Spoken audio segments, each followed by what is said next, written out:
কৰিছে যদিও আৰক্ষীয়ে আৰু অৱশেষত কেন্দ্ৰীয় গৃহমন্ত্ৰী অমিত শ্বাহ আমাৰ সৈতে আছে। আমি পোনপটীয়া সম্প্ৰচাৰ আগবঢ়াব বিচাৰিছোঁ আমাৰ এডিটৰ ইন চিফ ৰাহুল যোশীৰ সৈতে। গুজৰাট নিৰ্বাচনৰ পূৰ্বে এই আছুতীয়া সাক্ষাৎকাৰত কি কয় অমিত শ্বাহে, আগবঢ়াইছোঁ আমাৰ এই পোনপটীয়া সম্প্ৰচাৰ। ये एक्सक्लूसिव इंटरव्यू न्यूज़ 18 ग्रुप को देने के लिए आपका बहुत बहुत धन्यवाद। 6 महीने पहले भी आपने सिर्फ हम ही लोगों को इंटरव्यू दिया था जब 5 राज्यों के चुनाव हुए थे। 6 महीने बाद आज फिर आपको इंटरव्यू करने का हमारा सौभाग्य है। आपका स्वागत है इस अधिवेशन में। अमित जी, सबसे पहला सवाल, हम लोग गुजरात में हैं, चुनावी माहौल गर्म है। गुजरात आपकी जन्मभूमि भी रही है, आपकी कर्मभूमि भी रही है। पहला सवाल बहुत सीधा और सरल है, कितनी सीट देते हैं गुजरात में आप भारतीय जनता पार्टी को? देखिए, सीटों के आकलन करने के लिए तो बहुत जल्दबाजी होगी, मगर मैं इतना निश्चित कह सकता हूं, दीपावली के समय से लगभग मेरा गुजरात में आज 16वां दिन है। इतना निश्चित कह सकता हूं कि भारतीय जनता पार्टी यहां पर अपने सभी चुनावी रिकॉर्ड तोड़कर सर्वाधिक सीट और सर्वाधिक मत प्राप्त कर विजयी बनेगी और प्रचंड बहुमत के साथ यहां पर हम सरकार बनाएंगे।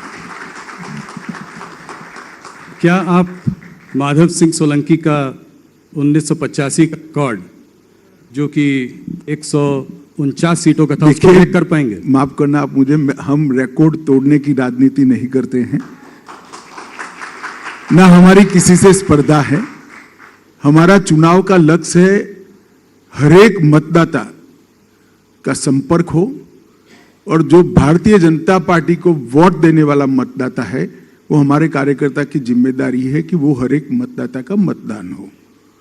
हम चुनाव के जरिए हमारी पार्टी की आइडियोलॉजी को, हमारे संगठन को एक्सपांड करना चाहते हैं और यहाँ मजबूत सरकार देकर एक सुरक्षित, सुविकसित, संस्कृत और शिक्षित गुजरात बनाना चाहते हैं, जो हम सालों से कर रहे हैं।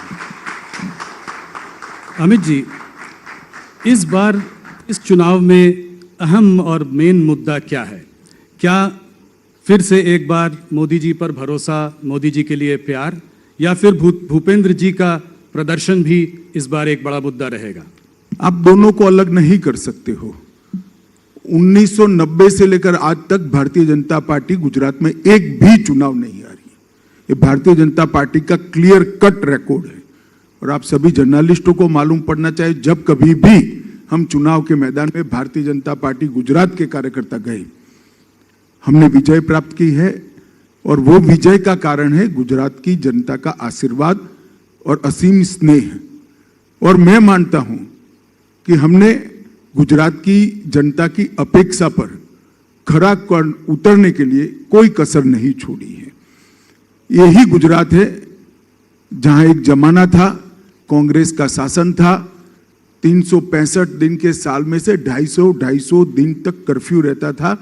आज गुजरात के 20 साल के लड़के को अगर पूछ ले कि भैया कर्फ्यू क्या होता है, तो जनरल नॉलेज में वो फेल हो जाएगा। जनरल नॉलेज के एग्जाम में उसने कर्फ्यू देखा ही नहीं।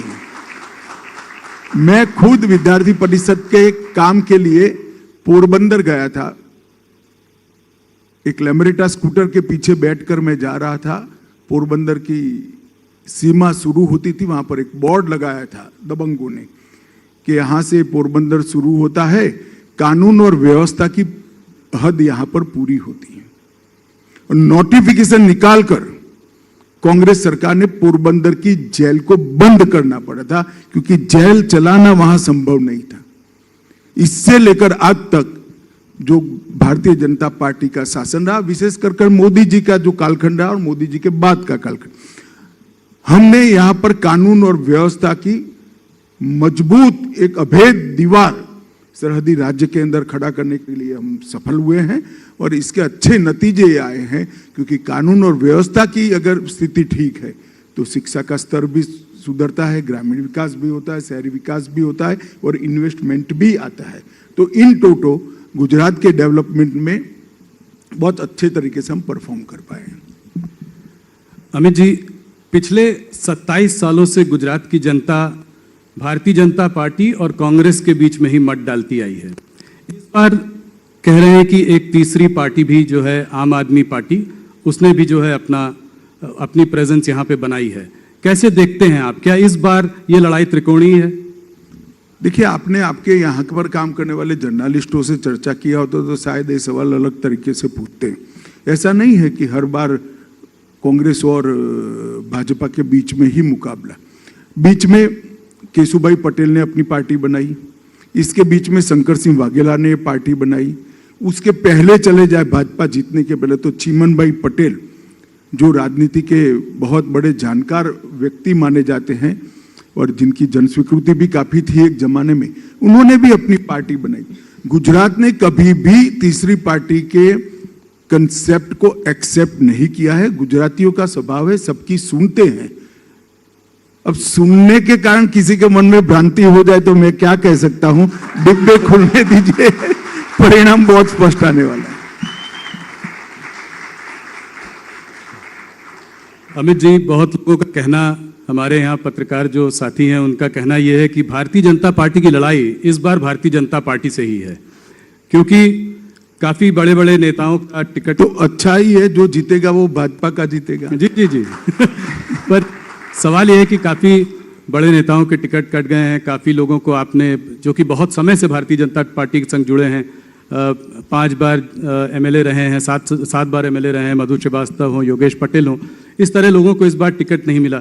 तो क्या इस वजह से, और मैं इसीलिए कह रहा हूं कि ये बीजेपी वर्सेस बीजेपी लड़ाई है, कि कहीं इस वजह से कोई लोगों में थोड़ा सा मन मुटाव तो नहीं है?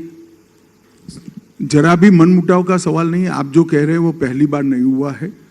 मैं 1995 से भारतीय जनता पार्टी की चुनावी प्रक्रिया को बहुत नजदीक से देखने वाला कार्यकर्ता हूं और 2002 से प्रक्रिया के अंदर बैठने वाला कार्यकर्ता हूं। हर बार 30% के आसपास टिकट और चेहरे बदलते हैं। ये हर बार की प्रक्रिया है, मगर एक भी बड़ा चेहरा बागी बनकर नहीं खड़ा है। आज सभी लोग पर्चा डलवाने के लिए गए, सभी के भाषण हुए हैं, सभी आप लोगों के इंटरव्यू में भी आ रहे हैं।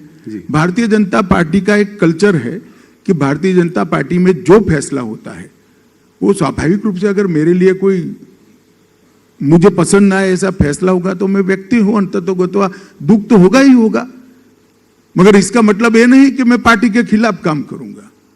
पार्टी की एक डिसिप्लिन होती है, पार्टी की एक संस्कृति है और हमारी पार्टी की एक परंपरा भी है। और हमारे सारे नेता, मेरी सबसे बात हुई एक लाइन से भारतीय जनता पार्टी को जिताने के लिए कटिबद्ध है और पूर्ण जोश से लगे हुए हैं। नहीं, हम लोगों ने सुना है कि आप खुद पर्सनली सबसे बात कर रहे हैं और यहाँ पर जमे हुए हैं और भारतीय जनता पार्टी के सीनियर वरिष्ठ नेताओं से। जमे क्या हुए, मैं यहीं का हूँ भाई, कहाँ बाहर बेचते हो? नहीं, मेरा मतलब है आप दिल्ली से यहाँ जमे हुए हैं पिछले 2 महीनों से। जी अमित जी, पिछले 10 सालों में आप लोगों ने कुछ मुख्यमंत्री बदले प्रदेश में। पिछली बार तो आपने पूरी की पूरी कैबिनेट ही बदल डाली। इस बार भी जो कैबिनेट में कुछ मंत्री हैं उनके भी कुछ के टिकट कटे हैं। तो क्या मोदी जी के यहाँ से जाने के बाद, आपके यहाँ से जाने के बाद गुजरात में एक स्थिरता आ पाई है? गुजरात अपना नेता ढूंढ पाया? देखिए, ये एनालिसिस ठीक नहीं है। मैं आपको बताता हूँ, मोदी जी के जाने के बाद आनंदीबेन पटेल मुख्यमंत्री बनी। आनंदीबेन का जाने का कोई और कारण न था, हमारी पार्टी का नियम था कि 75 साल तक काम करते हैं। उनके 75 साल समाप्त होने में 2 महीने थे, आनंदीबेन को बदला गया। उसके बाद में विजय भाई आए, विजय भाई पूरे 5 साल अपने पूरे किए और भूपेंद्र भाई कर रहे हैं। भूपेंद्र भाई के नेतृत्व में ही हम चुनाव लड़ रहे हैं। इसके बाद भूपेंद्र भाई को ही मुख्यमंत्री बनना है। अस्थिरता का सवाल कहां है? कोई सवाल ही नहीं पैदा होता अस्थिरता। मेरा एक सवाल ये भी आने वाला था कि क्या भूपेंद्र जी ही वापस मुख्यमंत्री बनेंगे? उसका हाँ जी, मैंने कह ही दिया। जी। भारतीय जनता पार्टी का बहुमत आएगा तो श्री भूपेंद्र पटेल ही मुख्यमंत्री बनेंगे, इसमें कोई दो राय नहीं। अमित जी, एक चीज देखी गई है पिछले कुछ सालों में कि ये एक फ्रीबीज की राजनीति चालू हुई है। आप लोगों ने उसके अगेंस्ट मतलब बहुत जोरों से बोला भी है, मोदी जी ने भी कहा है, उसको रेवड़ी की राजनीति बताया है। मगर नई पार्टियां आती हैं और जो है ऐलान करना शुरू कर देती हैं, इलेक्ट्रिसिटी मुफ्त, हेल्थ केयर मुफ्त, एजुकेशन मुफ्त, 1000 रुपये यहाँ देंगे, 3000 रुपये वहाँ देंगे। इस तरह की राजनीति के बारे में आप क्या कहना चाहेंगे? देखिए, गुजरात है, यहाँ एनालिसिस करने वाले लोग हैं पढ़ने वाले लोग हैं, समझने वाले लोग हैं और सोच समझकर एनालिसिस कर कर गुजरात की जनता फैसला लेती है। अब तक जो वादे किए गए इसका योग बताए तो गुजरात का बजट 2,42,000 करोड़ है और वादे हो गए हैं 3,52,000 करोड़ के। नई इनकम कुछ नहीं करनी है, पुराना बजट एज इट इज और 3,52,000 करोड़ लाना है। कोई बता दे जरा कैसे लाएंगे, इसका तो हिसाब दे। ये गुजरात की जनता समझती है। और कुछ वादे तो इतने हास्यास्पद है, हम प्राथमिक शिक्षा को फ्री करेंगे। हमारे यहाँ 1960 से प्राथमिक शिक्षा फ्री है, अब क्या फ्री करोगे भाई तुम? फ्री है। उनको ये भी मालूम नहीं है यहाँ क्या चल रहा है, स्वाभाविक है यहाँ के नहीं है तो, परंतु थोड़ा स्टडी तो करना चाहिए। जब फ्रीबीज की बात होती है तो केंद्रीय सरकार भी तो फ्रीबीज दे रही है। कहीं ऐसा जैसे कि फ्री राशन दे रहे हैं आप, उसकी आपकी व्यवस्था बनी हुई है, फ्री सिलेंडर आप भी दे रहे हैं, तो इसको आप कैसे देखते हैं? क्या ये फ्रीबीज नहीं? देखिए, दो चीजों में तत्वतः फर्क है। जैसे भारत सरकार की सो कॉल्ड फ्रीबीज, किसी को घर देना, किसी को गैस का कनेक्शन देना, किसी के घर में लाइट पहुंचाना, किसी को आयुष्मान भारत का कार्ड देना, और अब अंत में आपने जो कहा कोरोना के बाद उनको फ्री राशन देना, किसी को बिजली देना, ये रेवड़िए बांटना नहीं है, मगर बिजली का बिल न देना रेवड़िए बांटना है। किसी को घर देना मैं नहीं मानता रेवड़ी बांटना है, ये इसके जीवन स्तर को उठाने का प्रयास है। जो आजादी के 70 साल तक कांग्रेस ने 60 साल तक शासन किया वो नहीं कर पाए, वो हम करें।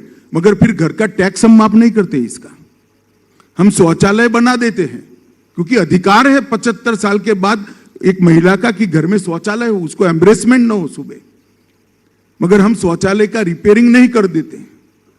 और जहां तक मुफ्त में अनाज देने की बात है, आप सभी को मालूम है, पूरा देश जानता है, पूरी दुनिया जानती है कि कोरोना के बाद एक लिंगरिंग फेज में स्लो डाउन रहा है, जिसकी सबसे बुरी असर किसी पर पड़ी है तो देश के गरीबों पर पड़ी है।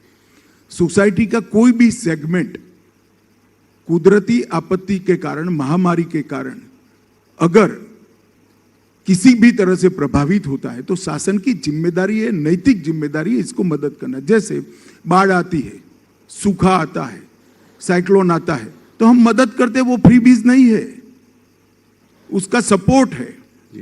तो ये दोनों को मिक्सअप नहीं करना चाहिए। वोट के लिए रेवड़िया बांटना अलग बात है और किसी का जीवन स्तर ऊपर उठाने के लिए एक बार उसको मदद कर कर इसको अच्छे जीवन जीने का इंफ्रास्ट्रक्चर देना अलग बात है। दोनों के बीच में मूलतः अंतर है और मैं मानता हूं देश की जनता इसको जानती है। एक दूसरे प्रश्न की ओर बढ़ते हैं। राज्यों के जब चुनाव आते हैं तो उसके पहले यूनिफॉर्म सिविल कोड की बात आपकी पार्टी करती है। भाई एक मिनट रुक जाओ। 1950 से हमारे हर घोषणा पत्र में है कि हम यूनिफॉर्म सिविल कोड को लाएंगे जी। 1950 से नहीं, संविधान सभा ने भी आर्टिकल 44 के अंदर कहा है कि देश के विधानमंडलों और देश की संसद ने जब भी अनुकूलता हो तब यूनिफॉर्म सिविल कोड लाना चाहिए, जिसमें जवाहरलाल नेहरू, सरदार पटेल, मौलाना आजाद, राजा जी, ये सब के दस्तखत है जी। अब इन लोगों को क्या कहोगे? ये भी सांप्रदायिक सोच कर गए थे ना, वो सांप्रदायिक सोच कर नहीं गए थे। एपीसमेंट के कारण के बाद 67 के बाद आपने सांप्रदायिक सोचना शुरू किया है, वो तो ठीक ही सोच कर गए थे कि किसी भी पंथ निरपेक्ष राष्ट्र के अंदर सभी धर्म के नागरिकों के लिए समान कानून होना चाहिए, कानून धर्म के आधार पर नहीं होना चाहिए। मगर अब इसको भी राजनीतिक कलर देते रहे। हमने हमारे जनसंघ के समय से ये हमारा घोषणा पत्र का वादा है जिसको हम पूरा करते हैं। ऐसा नहीं है कि सिर्फ ये क्यों, हमने कहा था राम मंदिर बनाएंगे, मोदी जी ने इसका भूमि पूजन कर दिया और 2024 का आप टिकट निकलवा कर रखना, जनवरी का भव्य राम मंदिर अयोध्या में आपको दिखाई पड़ेगा। हमने कहा था कि हमने कहा था कि हम ट्रिपल तलाक को समाप्त कर देंगे। जी हमने कर दिखाया। हमने कहा था एक देश में 2 विधान 2 निशान 2 प्रधान नहीं चलेंगे, धारा 370 हट कर रहेगी, और 5 अगस्त 2019 को मोदी जी ने धारा 370 को हटा दिया। ये सभी हमारे वादे हैं। धारा 370 हटी, कौन सा चुनाव था भाई? राम जन्मभूमि का भूमि पूजन हुआ, कौन सा चुनाव था? ट्रिपल तलाक हटा, कौन सा चुनाव था?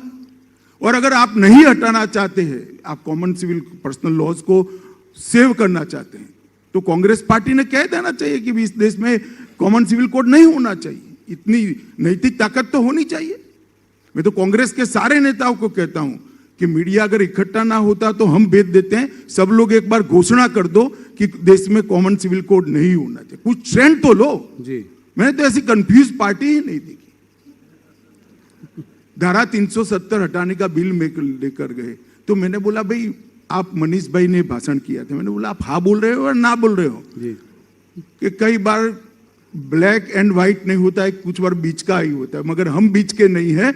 हम बिल्कुल मानते हैं कि जो हमने कहा है वो हमने करना है। तो क्या इसके लिए कोई केंद्रीय कानून लाएंगे? क्या करेंगे इसके लिए? Uniform civil code, uniform civil code के लिए कोई केंद्रीय कानून लाएंगे? कैसे इसको इंप्लीमेंट करेंगे? नहीं, इंप्लीमेंट कैसे करेंगे? विधानसभा कानून लेकर आएगी, अपने आप इंप्लीमेंट हो जाएगा। इस देश में कानून बनाने की प्रक्रिया संविधान ने बनाई हुई है, कानून की इंप्लीमेंटेशन की एडमिनिस्ट्रेटिव व्यवस्था भी है, इसी हिसाब से होगा। अमित जी, इलेक्शंस के पहले देखा है कि एक पोलराइजेशन की एक थीम जो है हर इलेक्शन में आ जाती है। इस बार भी जो है डिमोलिशन ड्राइव को ऑपोजिशन पार्टीज ये कह के इसको पोलराइजेशन का कलर दे रही हैं। क्या कहते हैं आप इसके बारे में? देखिए, कोई ऑपोजिशन पार्टी ने नहीं किया, मैं तो ढूंढ रहा हूं कौन पूछता है, आप लोग ही पूछ करते हो। ऑपोजिशन पार्टी को अगर दिक्कत है तो उन्होंने कह देना चाहिए कि द्वारका के अंदर गैर कानूनी धार्मिक जो एंक्रोचमेंट थे वो रहने चाहिए। किसी ने नहीं कहा है, ये रूटीन अफेयर है। मैं मानता हूं बेट द्वारका जैसी जगह पे जो गैर कानूनी कंस्ट्रक्शंस थे वो निकालने चाहिए, और मैं तो भूपेंद्र भाई और हर्ष संघवी की टीम को बहुत बहुत बहुत साधुवाद देना चाहता हूं कि बहुत अच्छे तरीके से उन्होंने ये ड्राइव चलाया है और नतीजे बहुत अच्छे आए। हर्ष जी हमारे साथ यहाँ पे मौजूद भी हैं। कांग्रेस के प्रदेश अध्यक्ष जगदीश ठाकुर जी ने कहा है कि देश के संसाधनों पर मुसलमानों का पहला अधिकार होना चाहिए। क्या कहेंगे इस पर? नहीं, कोई नई बात नहीं, पहले मनमोहन सिंह जी ने कहा है। हमारा मानना है कि देश के संसाधनों पर देश के गरीब का, दलित का, आदिवासी का सबसे पहला अधिकार होना चाहिए, देश के पिछड़े का अधिकार होना चाहिए। जहां तक संविधान के इंटरप्रिटेशन का सवाल है, संविधान में कहीं पर भी प्रायोरिटी एरिया रिलीजियस आधार पर नहीं तय किया है। संविधान ने प्रायोरिटी एरिया पिछड़ेपन के आधार पर, इकोनॉमिक बैकवर्ड्स के आधार पर, और दलित और ट्राइबल के और पिछड़ा वर्ग के लिए किया है। और भारतीय जनता पार्टी मानती भी है, करती भी है। और नरेंद्र भाई ने 8 साल के अंदर, हमारे देश के प्रधानमंत्री जी ने इस देश में हर गरीब के घर में घर पहुंचाने का काम किया है, घर में बिजली पहुंचाने का काम किया है, घर में गैस पहुंचाने का काम किया है, घर में शौचालय पहुंचाने का काम किया है, घर में आरोग्य की सारी सुविधाएं पहुंचाने का काम किया है, और हर घर में शुद्ध पीने का पानी, नल से जल आज काफी हद तक आगे बढ़ चुका है। इसके साथ साथ जब कोरोना का संकट आया, 80 करोड़ लोगों के घर के अंदर प्रति माह प्रति व्यक्ति 5 किलो राशन पहुंचाने का भी काम किया है। हम स्पष्ट रूप से मानते हैं कि देश के संसाधनों पर धर्म की मान्यता के आधार पर किसी का अधिकार नहीं होना चाहिए। देश के संसाधनों पर इस देश के दलित, आदिवासी, पिछड़े और गरीब का अधिकार होना चाहिए, चाहे वो किसी भी धर्म के हो, हिंदू हो, मुस्लिम हो, क्रिश्चियन हो, कोई भी हो, इसका अधिकार होना चाहिए, मगर गरीब का अधिकार होना चाहिए। अमित जी, कांग्रेस के मैनिफेस्टो में एक इंटरेस्टिंग बात कही है। उन्होंने ये कहा है कि अगर वो पार्टी पावर में आई तो नरेंद्र मोदी स्टेडियम का नाम बदलकर सरदार पटेल स्टेडियम करेंगे। इसके बारे में आपकी क्या विचार है? मैं तो धन्यवादी हूं, आपने सवाल पूछ लिया। मैं अखबार में देख रहा था अब आपने पूछ ही लिया है तो यहीं पर जवाब स्पष्ट कर देता हूं। सबसे पहली बात, कांग्रेस को सरदार पटेल का नाम देने का अधिकार ही नहीं है। पूरा जीवन सरदार को इतिहास में उचित स्थान न मिले, इसके पीछे एक गांधी नेहरू परिवार ने लगा। सरदार पटेल की अंत्येष्टि से लेकर, सरदार पटेल का स्मारक बनने से लेकर, सरदार पटेल को भारत रत्न देने तक कोई भी काम इन्होंने रोड़ा अटकाने के अलावा नहीं किया। नरेंद्र भाई ने विश्व की सबसे बड़ी ऊंची प्रतिमा यहां पर सरदार साहब के स्मारक में बनाई है। क्या बात कर रहे हो, सरदार किया। नरेंद्र भाई ने देश भर के 8.5 करोड़ किसानों के औजारों का लोहा पिघलाकर किसान नेता सरदार पटेल का, लौह पुरुष सरदार पटेल का विश्व का सबसे बड़ा पुतला बनाने का बात। एक भी कांग्रेसी नेता आज तक वहां पर पुष्पांजलि करने नहीं गया। प्रतिमा किसने भी बनाई हो, आपके शासन में बहुत सारी प्रतिमा बनी है महापुरुषों की, हम जाते हैं, आदर भाव व्यक्त करते हैं। क्योंकि ये प्रतिमा सरदार पटेल की नरेंद्र भाई ने बनाई इसलिए आप नहीं जाते, ऐसा नहीं है। क्योंकि ये सरदार पटेल की प्रतिमा है इसलिए कांग्रेसी नहीं जाते। और सरदार पटेल को हमेशा अन्याय करने का काम एक कांग्रेस पार्टी ने। सरदार पटेल के नाम पर ना कोई योजना बनी, ना कोई बड़ा स्मारक बना, ना आपने भारत रत्न दिया। जब कांग्रेस गई तब जाकर भारत रत्न मिला सरदार पटेल को। और आज आप सरदार पटेल की एडवोकेसी कर दो। और जहां तक स्टेडियम का सवाल है, मैं स्पष्ट कर दूं, वहां पर एक स्टेडियम था और आज वहां पर एक स्टेडियम बना है जिसका नाम नरेंद्र मोदी स्टेडियम है। परंतु कांग्रेस झूठ प्रचार कर रही है। वहां पर एक कॉम्प्लेक्स बना है, स्पोर्ट्स कॉम्प्लेक्स बना है, जिसमें टोटल 18 स्टेडियम बनने वाले हैं। उसमें से एक नरेंद्र मोदी स्टेडियम है और वो पूरे स्पोर्ट्स कॉम्प्लेक्स का नाम Sardar Patel sports complex, Sardar Patel sports complex रखा गया है। सरदार पटेल के नाम को, उनकी स्मृति को हमने एक्सपांड कर एक की जगह 18 स्टेडियम में लगाने का काम ये भारतीय जनता पार्टी की सरकार है। जिनके पास कोई मुद्दे नहीं होते हैं वो इस प्रकार के मुद्दे। और क्या समझते हो आप गुजरात की जनता? गुजरात की जनता आपके झूठी बातों में आ जाएगी। नरेंद्र भाई मोदी के प्रधानमंत्री बनने के बाद, भारतीय जनता पार्टी की सरकार बनने के बाद सरदार पटेल की फोटो लगाना शुरू किया है। 50 साल तक कांग्रेस के स्टेज के पीछे कभी सरदार पटेल की फोटो हमने नहीं देखी। 50 साल तक कांग्रेसियों के मुंह से सरदार पटेल का नाम हमने नहीं सुना। इतना बड़ा स्मारक बना, एक भी कांग्रेसी नेता वहां पुष्पांजलि करने नहीं गया और आप सरदार पटेल की बात करते हो। भाई, भारतीय जनता पार्टी का हर कार्यकर्ता मानता है कि सरदार पटेल न होते तो आज ये देश का स्वरूप न होता, देश अखंड न होता, देश का आज का संविधान भी न होता। सरदार पटेल के योगदान के लिए हमें कांग्रेस से सीखने की जरूरत नहीं है, न इनकी स्मृति के लिए कुछ करने की जरूरत है। वही स्टेडियम पर एक बहुत बड़ा स्पोर्ट्स कॉम्प्लेक्स बनाकर सरदार पटेल स्पोर्ट्स कॉम्प्लेक्स उसका नाम रखा गया है। और वहां आने वाले दिनों में चुनाव के बाद द्रुत गति से शुरू हो जाएगा। 18 अलग अलग खेलों के स्टेडियम बनेंगे और अगर हम ढंग से परफॉर्म कर पाए तो वहां पर ओलंपिक भी होगा। विश्व का Olympic Sardar Patel sports complex के अंदर होगा।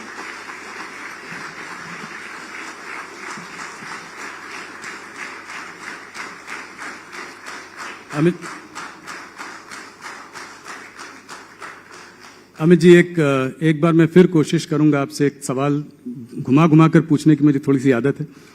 अगर वोट शेयर एनालिसिस करा जाए गुजरात में तो पिछली बार आप लोगों का करीब 47% से ऊपर था और कांग्रेस का 41.4 के आसपास था।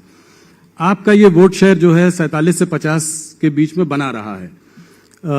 इस बार अगर मुकाबला त्रिकोणी है तो क्या ये देखते हैं? और क्योंकि ये त्रिकोणी मामला है, क्या आपकी सीट बढ़ सकती है, घट सकती है? कितनी सीटें आएंगी? आप हर बार एक आंकड़ा देते हैं, इस बार नहीं दे रहे हैं। राहुल जी, मैं जरूर दूंगा आंकड़ा, परंतु मैं इतना कह सकता हूं वोट शेयर हमारी जरूर बढ़ेगी, अच्छी खासी वोट शेयर बढ़ेगी। और दूसरा, सीटें भी हमारी अप्रत्याशित रूप से बढ़ेगी। आपने ही कहा जैसे बिखराव है, ये बिखराव दिख रहा है, बहुत अप्रत्याशित तरीके से हमारी सीटें बढ़ेगी। और Bharatiya Janata party vote share और नंबर ऑफ सीट दोनों दृष्टि से अपने सारे रिकॉर्ड तोड़कर प्रचंड बहुमत के साथ भूपेंद्र भाई के नेतृत्व में हम यहाँ पर सरकार बनाएंगे, ये सुनिश्चित है। आंकड़ा अभी बताने का समय नहीं है, अभी तो सारी पार्टियों का सूची, मेरी पार्टी की सूची भी अभी 20 मिनट पहले अंतिम घोषित हुई है, तो सभी पार्टियों का सूची घोषित नहीं हुआ है, तो अभी आंकड़ा नहीं बता सकते। पर बेस्ट परफॉर्मेंस बीजेपी की इस बार? बिल्कुल बेस्ट परफॉर्मेंस होगा बीजेपी। ऑपोजिशन का अटैक जो है आपके ऊपर 2-3 मुद्दों पर है, मैं उन सबको साथ में मिलाकर एक प्रश्न पूछ लेता हूं ताकि आप उसका जवाब दे सकें। एक तो महंगाई, जो कि वैसे भी थोड़ी प्रबल रही है, पिछले इन्फ्लेशन थोड़ा सा ज़्यादा रहा है, पूरे देश में भी रहा है और यहाँ पे भी। दूसरा बेरोजगारी और तीसरा करप्शन, ये 3 मुद्दे उठाते रहते हैं, तो मैंने सोचा कि इसको मिला जुला कर आपसे एक सवाल पूछूं। देखिए, जहां तक करप्शन का सवाल है, कांग्रेस की 10 साल की सरकार, सोनिया मनमोहन की सरकार देश ने देखी है। 10 साल में 12 लाख करोड़ के घपले, घोटाले, भ्रष्टाचार और इसकी एक अनंत लंबी सूची इस देश की जनता ने महसूस की है। कांग्रेस में घोटाले गिनना मुश्किल था, हमारे शासन में घोटाले ढूंढना मुश्किल है। कांग्रेस भ्रष्टाचार बोलती, यहां भ्रष्टाचार हुआ है स्पेसिफिक, कोई आरोप नहीं लगा सकते। जहां तक महंगाई का सवाल है, पहले कोरोना के कारण और बाद में रशिया और यूक्रेन के युद्ध के कारण पूरे विश्व की सप्लाई चेन में बिखराव है और एक वैश्विक समस्या है जिसका असर कम मात्रा में भारत पर भी पड़ा है। मगर मैं देश की जनता को, गुजरात की जनता को सुनिश्चित करना चाहता हूं कि टेम्पररी फेज है। नरेंद्र मोदी सरकार ने बहुत अच्छे तरीके से इसकी रणनीति भी बनाई है और दुनिया में कोरोना के बाद मंदी से सबसे तेजी से उभरने वाले देशों में से एक देश भारत है। हमारी अर्थव्यवस्था वी शेप में रिकवर करी है और अब इस पर भी काफी अच्छा असर पड़ेगा। शायद रशिया यूक्रेन युद्ध न होता तो अब तक तो हम बाहर भी आ गए होंगे। बेरोजगारी के लिए भी नरेंद्र भाई ने ढेर सारे कदम उठाए हैं और गुजरात में तो विशेषकर उठाए, हमारी डबल इंजन की सरकार ने उठाए हैं। और अभी मोदी जी हर महीने 75,000 से 1.25 लाख तक युवाओं को केंद्र सरकार की रोजगारी 10 माह तक कंटिन्यूस दे रहे हैं, तो ये बहुत बड़ा एक ड्राइव है जी। और गुजरात में जिस तरह का इन्वेस्टमेंट आया है, देखिए नरेंद्र मोदी शासन की खूबी ये नहीं थी कि नरेंद्र मोदी जी ने यहाँ पर अच्छा शासन किया, वो तो किया ही, चाहे शिक्षा के क्षेत्र में ड्रॉप आउट रेशियो को कम करना हो, एनरोलमेंट को बढ़ाना हो, स्वास्थ्य के क्षेत्र के अंदर माता मृत्यु दर और बाल मृत्यु दर में सुधार करना हो, जहाँ तक ड्रिंकिंग वाटर और इरिगेशन का सवाल है, भूगर्भ जल स्तर को ऊपर लाना हो, ये सारे ऐसे पैरामीटर्स है जो रेयरली इंप्रूव करते हैं जी। माता मृत्यु दर, बाल मृत्यु दर इंप्रूव नहीं करता है, ड्रॉप आउट रेशियो और एनरोलमेंट इंप्रूव नहीं करता, इसके लिए कड़ी मेहनत करनी पड़ती है। भूगर्भ जल स्तर ऊपर नहीं आता है, कृषि का विकास दर 10 साल तक 10% से ज्यादा रखना, बहुत एफर्ट्स मांगने वाली, ये सब नरेंद्र मोदी जी के कार्यकाल में हुआ है। परंतु मैं इसको विशिष्ट बात नहीं मानता, वो मोदी जी करते ही जहां रहते, अभी देश में है तो देश में भी करते, परंतु मोदी जी ने कैसी व्यवस्था बनाई, उनके न रहते हुए भी ये सारी चीजें चालू रही है और उनके यहाँ से जाने के बाद भी गुजरात के अंदर सुशासन की वो प्रणाली आज भी चालू रही है। अच्छा सुशासन देना अच्छा ही है, मगर उससे अच्छा है इस प्रकार की व्यवस्था करो कि आपके बाद भी सुशासन चलता रहे। मोदी जी ये करने में बहुत सफल हुए हैं और शायद देश में बहुत कम नेता है जिन्होंने इस तरह से स्थायी स्वरूप सुशासन को देने का प्रयास किया है। गुजरात से हटकर थोड़ा हिमाचल की ओर चलते हैं। वहाँ तो आपने आंकड़ा नहीं दिया, कम से कम यहाँ तो आंकड़ा दे दीजिए, यहाँ तो चुनाव हो चुका है। मुझे लगता है कि लास्ट टाइम हमारा जो बहुमत था बाय एंड राज +-2 कर मेंटेन करेंगे, वापस दोबारा सरकार बनेगी, निश्चित रूप से भारतीय जनता पार्टी की सरकार बनेगी वापस। मुख्यमंत्री कौन होगा? क्या जयराम हमने घोषित किया है, इनके नेतृत्व में हम चुनाव लड़ रहे, हमारे मुख्यमंत्री जी के नेतृत्व में लड़ रहे, वही बनेंगे दोबारा।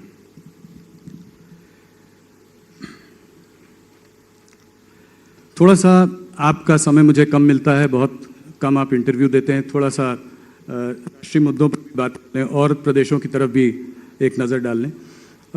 भारत जोड़ो यात्रा, राहुल गांधी जी ने ये भारत जोड़ो यात्रा शुरू की, क्या आपको लगता है कि इस यात्रा की वजह से राहुल जी का कोई एक ज़्यादा गंभीर चेहरा लोगों के सामने आया है। इस यात्रा को आप कैसे देखते हैं?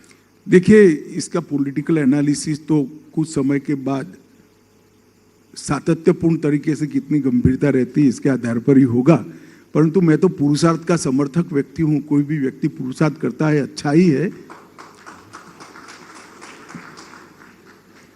आप अगला चुनाव जो है, जो कि बहुत महत्वपूर्ण चुनाव आपके लिए होगा, वो होगा कर्नाटका का चुनाव। तो कर्नाटक में आप अपनी स्थिति को कैसे देखते हैं? क्या वहां पर भी थोड़ा एंटी इनकम्बेंसी फैक्टर ज्यादा है इस वक्त? देखिए, कर्नाटक में गत चुनाव में हमें 8 सीटें कम पड़ी थी जी। क्लियर कट मैंडेट हमें नहीं मिला था। तो अब वहां पर ऑपोजिशन में बिखराव तो वहां पर भी है और हमारी सरकार भी प्रयास कर रही है। मुझे लगता है कि गुजरात और हिमाचल के परिणामों का बहुत अच्छा असर कर्नाटक पर भी होगा और हमारी पार्टी ने, वहाँ के संगठन ने एक कार्य योजना भी बनाई है चुनाव तक किस तरह से पार्टी को नीचे के स्तर पर मजबूत करना और पार्टी के चुनावी तंत्र को कैसे ठीक ठाक कर ऑफेंसिव तरीके से चुनाव में जाने के लिए। वहां पे भी कुछ बदलाव करेंगे जैसे और जगहों पे आपने किए हैं एंटी इनकम्बेंसी को टैकल करने के लिए? नहीं, अभी इस प्रकार का कोई निर्णय नहीं हुआ, कोई चर्चा भी नहीं। मैं एक सवाल आपसे कश्मीर पे पूछना चाह रहा हूँ। आपने वहाँ पे आर्टिकल 370 जो है रिमूव किया, काफ़ी टेररिज्म पर आपने जो है काबू पाया, बहुत डेवलपमेंट स्कीम्स भी अनाउंस करी। आगे क्या होगा? ये इलेक्शंस कब होंगे? क्या 2023 में हम कश्मीर में चुनाव देखेंगे? देखिए, कश्मीर की 3 समस्या थी। एक तो लोकतंत्र वहां पर बिल्कुल एक प्रकार से इसकी कोई बेअसर हो इस प्रकार से बना दिया गया था, क्योंकि पूरे भारत में त्रिस्तरीय शासन व्यवस्था है। एक पंचायत व्यवस्था है, एक असेंबली है और एक पार्लियामेंट के चुनाव होते हैं। वहां पर पंचायत के भी 3 स्तरों को शुरू ही नहीं किया गया था। ना पंच सरपंच चुने जाते थे, ना ब्लॉक लेवल के चुनाव होते थे, ना डिस्ट्रिक्ट लेवल के चुनाव होते थे। तो डेमोक्रेसी एक प्रकार से 3 परिवारों में सिमट कर रह गई थी। गांधी परिवार मतलब कांग्रेस पार्टी, महबूबा मुफ्ती की पार्टी और फारूक साहब की पार्टी, इसमें डेमोक्रेसी सिमट कर रह गई थी। 87 विधायक और 6 सांसद, ये डेमोक्रेसी का साइज था।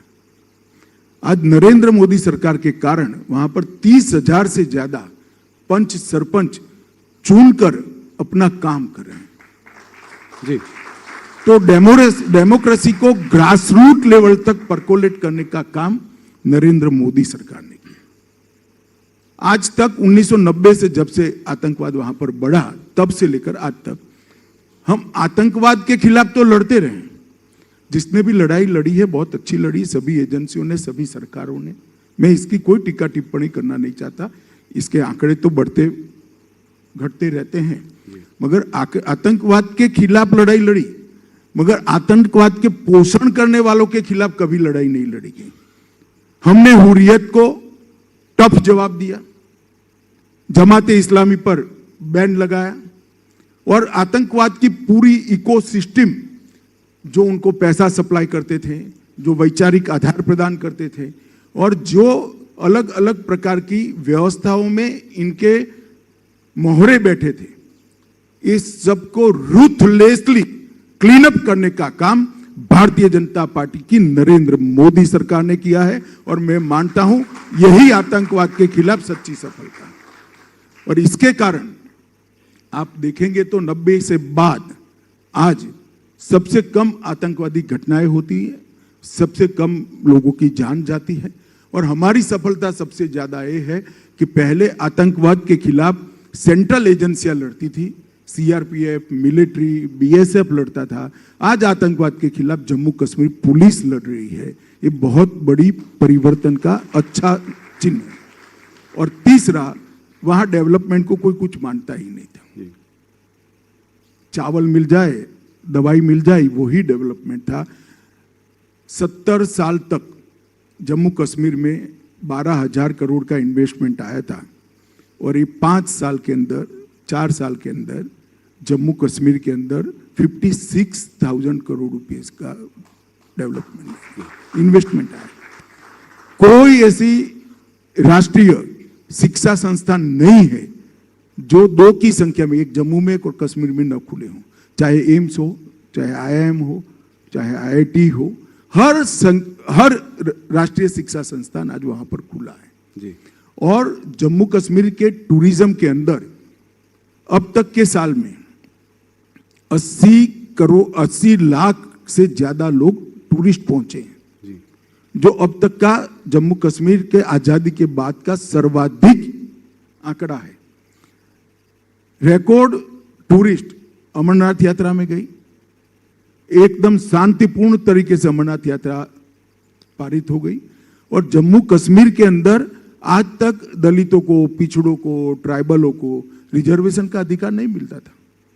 पहली बार भारतीय जनता पार्टी की सरकार ने दलितों को, ट्राइबल को और पिछड़ों को रिजर्वेशन का अधिकार, संवैधानिक अधिकार देने का काम किया। और हमारा जो मांग था, मेरे जैसे कार्यकर्ता के लिए तो बहुत सुखद बात है कि हमारे समय के अंदर 2 विधान, 2 निशान और 2 प्रधान समाप्त कर जम्मू कश्मीर आज भारत का अखंड हिस्सा है। इसका एहसास जम्मू कश्मीर और पूरे भारत की जनता करती है। बहुत बड़ी उपलब्धि है और ये मोदी जी के शासन की प्रमुख उपलब्धियों में से एक है जी। तो क्या चुनाव 2023 में हो पाएंगे? चुनाव आयोग ने कराने, और साथ अर्थ में राहुल जी, चुनाव आयोग हम नहीं चलाते हैं। नहीं, वो तो पता है, पर आपने ये तो बात मुझे कही, डेट कैसे मालूम होगा भैया? नहीं, आपने ये कहा है, बार बार कहा है कि आप चाहते हैं कि वहां पर चुनाव जल्दी से तो जल्दी हो चाहता ही, और लोकतांत्रिक प्रणाली वापस आए। तो मैं चाहता ही हूं कि जल्दी चुनाव हो। डिलिमिटेशन का काम वहां समाप्त हो गया है, मगर मतदाता सूची इतनी लचर स्थिति में वहां पड़ी है, चुनाव आयोग उसको दुरुस्त कर रहा है। जब भी मतदाता सूची समाप्त होगी, ठंडी समाप्त होगी, चुनाव आयोग उचित फैसला लेगा। हमें तो सिर्फ सिक्योरिटी की दृष्टि से कंसर्न देना है, और मैं मानता हूं सिक्योरिटी की पोजीशन सेटिस्फैक्टरी है। तो उम्मीद है कि जल्दी होगा समय। हमें भी उम्मीद है जल्दी जी, मगर निर्णय चुनाव आयोग ने कर जी। अमित जी, पंजाब में सनसनीखेज हत्याओं की खबरें जो है पिछले कुछ महीनों से चल रही हैं। मूसेवाला मर्डर के बाद इधर जो 2 मर्डर हुए हैं, डेरा सच्चा में प्रदीप सिंह और शिवसेना के सुधीर सूरी, पंजाब की हालात को आप कैसे देखते हैं? क्या वहां पे हालत गंभीर होती दिखाई दे रही है आपको? देखिए, आप पार्टी की सरकार बनने के बाद कानून और व्यवस्था की परिस्थिति लचर हुई है, इसमें कोई दो राय नहीं है। परंतु हम मुस्तैदी से नजर बनाए हुए हैं और हम स्थिति को आउट ऑफ कंट्रोल नहीं जाने देंगे। क्या कदम उठाएंगे आप? काफी कदम उठाएंगे। मैं ऐसा गृह मंत्री नहीं हूं कि आपको इंटरव्यू में अलगाववाद के खिलाफ लड़ाई की सूचना दे दूं। मगर पंजाब में कड़े कदम केंद्र उठाएगी अगर ये सिचुएशन केंद्र राज्य दोनों मिलकर उठाएंगे। जी जी, ऐसा नहीं, ये लड़ाई सबने लड़नी है, सबको साथ में लेकर लड़नी है और विजयी भी होना है। एक और बड़ा मुद्दा जो कि पंजाब में ही शुरू होता है, जो है ड्रग्स ट्रैफिकिंग का मुद्दा।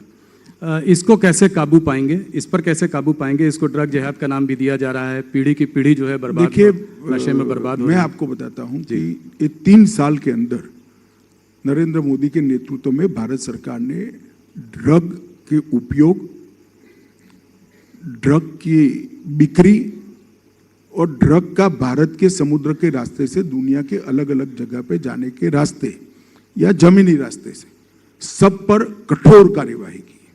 सारे आंकड़े उपलब्ध हैं और मैं एक ही आंकड़ा कहना चाहता हूं कि 3 साल के अंदर हमने लगभग 20,000 करोड़ रुपए का ड्रग पकड़ा है। पहले कांग्रेस के 3 साल की तुलना में 700 करोड़ का था। तो इससे आपको साइज और स्केल मालूम पड़ेगा। इसके लिए एनकोड कर एक 4 स्तरीय व्यवस्था बनाई है। एकदम ऊपर की टीम है, फिर इस पर अफसरों की टीम है, फिर राज्य स्तर की टीम है और फिर डिस्ट्रिक्ट स्तर की टीम है। और हमने top to bottom and bottom to top investigation को कंसेप्ट डेवलप किया है। जैसे कोई छोटी सी ड्रग की पुड़िया पकड़ी जाती है तो वो कहां से आई से लेकर देश में कहां तक से एंटर हुई, पूरा नेटवर्क की जांच होती है। और देश की सीमा पर ड्रग पकड़ा जाता है तो वो आकर कैसे छोटी पुड़िया बनने वाला था, उसका भी पूरा इन्वेस्टिगेशन होता है। तो top to bottom, bottom to top investigation concept के साथ हम ड्रग के तंत्र को उखाड़ने के लिए पहली बार प्रयास कर रहे हैं। काफी सफलताएं मिली है। इसमें भी मैं गुजरात सरकार को बहुत बहुत साधुवाद देना चाहता हूं, भूपेंद्र जी और हर्ष यहाँ बैठा है, हर्ष को, क्योंकि गुजरात सरकार ने न केवल गुजरात के अंदर एंटर हुए ड्रग को पकड़ा है, गुजरात के दरिया से लंका जाते हुए ड्रग को भी पकड़कर बहुत बड़ा काम किया और बड़ी मात्रा में सीजर हुआ है और अच्छा इन्वेस्टिगेशन किया है, जिसके कारण दिल्ली, पंजाब और हिमाचल, ये तीनों राज्यों में बड़े नेटवर्क का भंडाफोड़ हुआ है। ड्रग के खिलाफ जीरो टॉलरेंस की हमारी नीति है और मोदी जी ने संकल्प लिया है कि 2047 के पहले हम भारत को ड्रग फ्री बनाएंगे। नशा मुक्त भारत का हमारा संकल्प सुनिश्चित है। ड्रग ट्रैफिकिंग को देखकर ये बात तो करीब करीब साफ है कि इसके पीछे पाकिस्तान का हाथ है। एक अनस्टेबल पाकिस्तान न्यूक्लियर, ऐसा कहना ठीक नहीं होगा। अफगानिस्तान से, पाकिस्तान से रास्ते भी आता है, बर्मा के रास्ते भी ड्रग आता है, तो रास्ते अनेक है। मगर कोई भी राज्य हो, अस्थिरता होती है तो इस प्रकार के कामकाज को बढ़ावा मिलता ही है। जी, पाकिस्तान एक अनस्टेबल देश भी है, इससे हमारे देश को आप क्या खतरा देखते हैं? देखिए, मेरे लिए आपकी तरह बोलना सरल नहीं है जी कि अनस्टेबल देश है, परंतु पाकिस्तान से जो खतरे हैं पूरा देश जानता है, आप भी जानते हो। मगर मैं तो इतना कह सकता हूं, खतरा जो भी है सीमा की उस पार रहेगा, हम अंदर नहीं आने देंगे, इतना मैं सबको सुनिश्चित करना।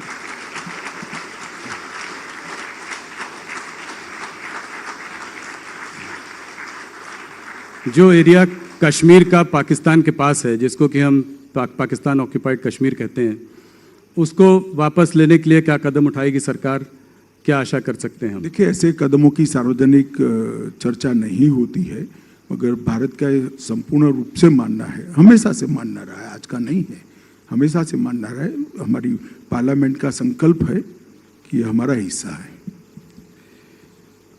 अक्साई चीन पर भी चीन का कब्जा है। एक मुझे मालूम है आप क्या कहने वाले, कोई टाइटल इसमें से नहीं निकलेगा। रॉन्ग नंबर डायल कर रहे हो राहुल। नहीं, पर फिर भी एक विस्तारवादी चीन एज अ कंट्री हमारा बहुत स्पष्ट मत है, जो हमारे देश की संसद ने इन दोनों विषयों पर जो प्रस्ताव पारित किए हैं, भारतीय जनता पार्टी अडिगता के साथ संसद के वो प्रस्ताव के साथ खड़ी है। एक दूसरा नंबर डायल करने की कोशिश करता हूं। क्या भारत की छवि जो है पूरे विश्व में बहुत अच्छी रही है। यूक्रेन और रूस के बीच में बड़े बड़े देशों ने कहा है कि भारत को जो है मीडिएट करना चाहिए। क्या आपको लगता है कि रूस और यूक्रेन के युद्ध में भारत का मीडिएट करना? देखिए, मैं इतना ही कहना चाहता हूं, आगे क्या होगा वो तो डिप्लोमेसी के लेवल पर तय होगा। जो होगा और परिणाम आएगा वो सबके सामने आएगा। परंतु मैं भी सालों से भारत की डिप्लोमेसी को एक विद्यार्थी के रूप में देख रहा हूं। हमने कभी ऐसा नहीं देखा कि भारत के 35,000 बच्चे यूक्रेन में पढ़ने के लिए फंसे हो और भारत के प्रधानमंत्री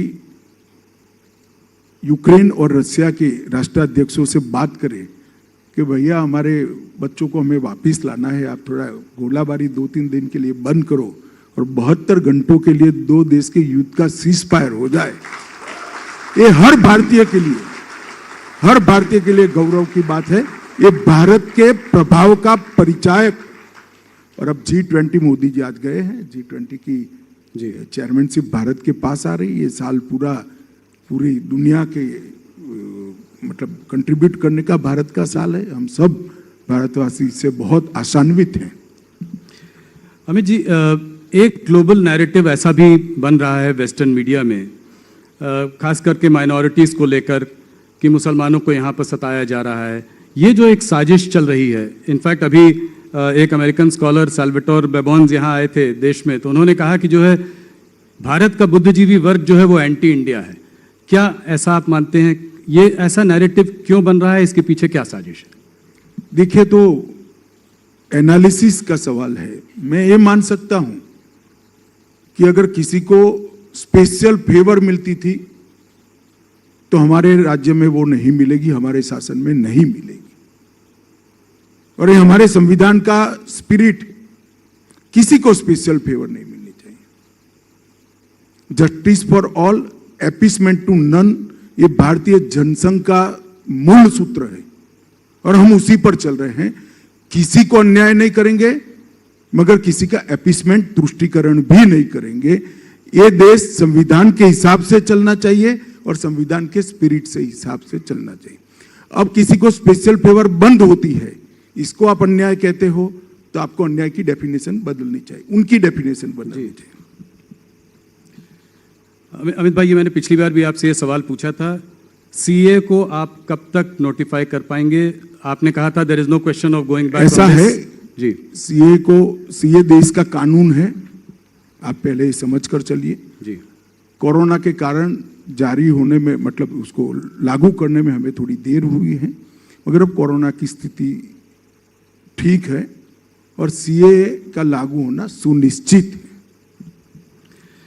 Amit ji, left wing extremism जो है हमारे देश के लिए एक बहुत बड़ा चैलेंज बन चुका है। झारखंड में ये समस्या और भी ज़्यादा भारी है, इसको आप कैसे देखते हैं? झारखंड बूढ़ा पहाड़ को क्लियर करने के बाद लगभग समाप्त हो चुका है। आपके पास शायद लेटेस्ट आंकड़े नहीं है। लेफ्ट विंग एक्सट्रीमिज्म के, मतलब वामपंथी उग्रवाद के सभी आंकड़ों के अंदर 90% से 60% से 90% की गिरावट है। और जो 243 जिलों में फैला हुआ था, अब वो 43 जिलों में सिमट कर रह गया है। ये 3 साल के अंदर हमने बहुत कठोर लड़ाई लड़ी है। ढेर सारे लोगों ने आत्मसमर्पण किया है और ढेर सारे लोगों पुलिस की मुठभेड़ में मारे भी गए हैं। और वहां पर डेवलपमेंट के मोर्चे पर भी मोदी सरकार ने बहुत अच्छा काम किया है। मैं इतना विश्वास के साथ कह सकता हूं कि बिहार और झारखंड में वामपंथी उग्रवाद का एरा अब समाप्त हो चुका है। निर्णायक पोजीशन आज वहां पर भारत सरकार की एजेंसियों की है और अब जो थोड़ा हिस्सा बचा है, उड़ीसा, तेलंगाना और छत्तीसगढ़ के बीच के ट्रायंगल का, उसको भी हमने 817 कैंप लगा है। आप कल्पना कर सकते, 3 साल में 817 कैंप जी, इतने अंदर गए हैं। बहुत अच्छा परिणाम आया है। आप होम डिपार्टमेंट की साइट को खंगाल लीजिएगा तो शायद आपको 45 मिनट का कार्यक्रम करने का एक मटेरियल मिल जाएगा।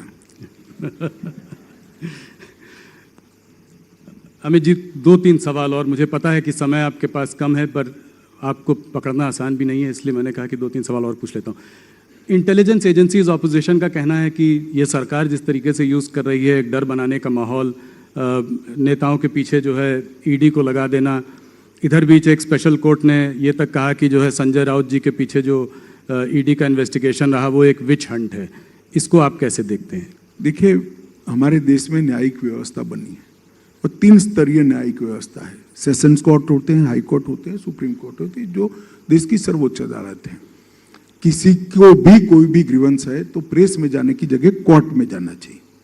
और संजय राउत जी के खिलाफ जो जजमेंट आया है, मतलब उनके पक्ष में जो, उसमें भी हाई कोर्ट में अपील हुई, उसकी राह देखनी चाहिए।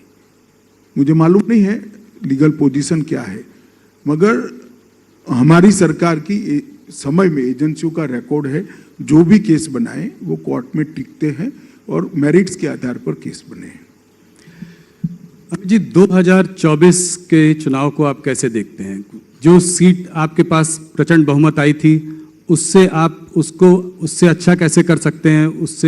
उसको वहां पर होल्ड करके कैसे रख सकते हैं? कहां से आपको ज्यादा सीटें मैं मिलेंगी? एरिया बता ही देता हूं आपको। हम दक्षिण में हमें अपने आप को इम्प्रूव करेंगे। तेलंगाना, तमिलनाडु और आंध्र के कुछ डिस्ट्रिक्ट में हम अच्छा परफॉर्म करेंगे, परिणाम लाएंगे। इसके साथ साथ उड़ीसा में हम बहुत अच्छा इंप्रूव करेंगे, बंगाल में हम बहुत अच्छा इंप्रूव करेंगे। 18 सीट से ज्यादा हैं बंगाल में और ज्यादा? हाँ, बहुत अच्छा इंप्रूव करेंगे। और बिहार में अब जगह हमारी बढ़ गई है तो स्वाभाविक रूप से इंप्रूवमेंट होगा। दोनों हमारा रिकॉर्ड रहा है कि हमने 2019 में एनडीए के साथ 2/3 बहुमत प्राप्त किया। 2014 में, 2019 में भाजपा ने 2/3 बहुमत प्राप्त किया और 2024 में इससे भी बड़े बहुमत के साथ फिर से मोदी जी का प्रधानमंत्री बनना सुनिश्चित है। मैं देश की जनता के आशीर्वाद हमारे साथ है, मोदी जी के साथ है और मोदी जी के प्रयास को देश के अर्थतंत्र को मजबूत बनाने का प्रयास, देश के अर्थतंत्र को 11वें पायदान से 5वें पायदान पर लाने का रिजल्ट और देश को मैन्युफैक्चरिंग हब बनाने का रिजल्ट देश की पूरी जनता जानती है। देश के सुरक्षा सिनेरियो को मोदी जी ने ड्रास्टिकली चेंज किया है। देश के इंफ्रास्ट्रक्चर के अंदर 1,09,000 करोड़ का 5 साल में इन्वेस्टमेंट वो कोई कल्पना नहीं कर सकता था, जो मोदी जी ने धरातल पर लाकर बताया है। और हर क्षेत्र के अंदर, चाहे पर्यावरण हो, चाहे कानूनी सुधार हो, चाहे कानून रिपील करने हो, और चाहे दुनिया की सभी समस्याओं में लीड देना हो, पूरी दुनिया मोदी जी की ओर बहुत आशा के साथ दिख रही है। तो मोदी जी की एक ग्लोबल लीडरशिप को देश की 130 करोड़ की जनता एक्नॉलेज करती है और मुझे भरोसा है कि हम और अच्छे बहुमत के साथ 24 में फिर से मोदी जी के नेतृत्व में सरकार बनाएंगे और देश अपने सभी लक्ष्यों को प्राप्त करेगा। अमित जी, आपने हमको इतना समय दिया। आपको आपकी इस इंटरव्यू को पूरे देश में हमारे सारे चैनल में हर भाषा में देखा गया है। आपके इस समय के लिए आपका बहुत बहुत धन्यवाद। आपने इस बार फिर हमको पहले नेशनल चैनल को इस इंटरव्यू को दिया, इसके लिए आपका बहुत बहुत धन्यवाद। Thank you. मुझे यहाँ बुलाकर मंच देने के लिए टीवी 18 का बहुत बहुत आभार।